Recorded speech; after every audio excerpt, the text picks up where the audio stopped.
यिर्मयाह की किताब में से पढ़ते हैं। यिर्मयाह की किताब चैप्टर 5 और उसकी वर्स जो है, उसकी वर्स 14। बस इसलिए कि तुम यूं कहते हो, खुदावंद रब्बुल अफ़वाज यूं फरमाता है, देख मैं अपने कलाम को तेरे मुंह में आग और इन लोगों को लकड़ी बनाऊंगा। हालेलुया। खुदावंद खुदा यिर्मयाह को क्या कहते हैं?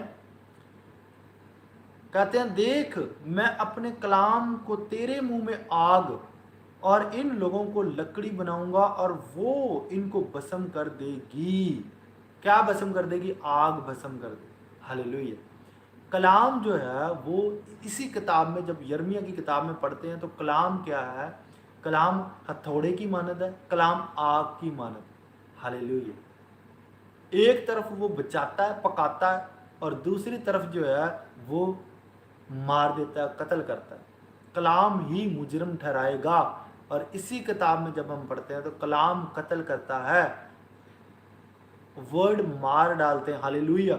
सो क्या? देख मैं अपने कलाम को तेरे मुंह में आग, कलाम जो है वो आपके अंदर आग को डालता है। हालेलुया।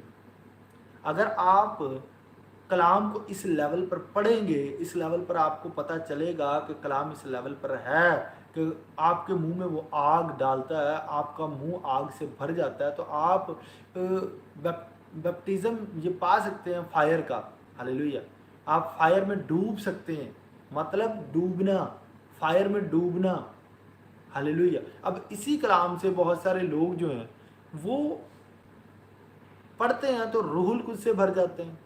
इसी कलाम से बहुत सारे लोग पढ़ते हैं तो वो फायर से भर जाते हैं। इसी कलाम से बहुत सारे पढ़ते हैं वो पाक हो जाते हैं। आप जिस तरह से, जिस तरीके से पढ़ोगे, जो सोच कर पढ़ोगे, कलाम आपको वही दे सकता है और वही दे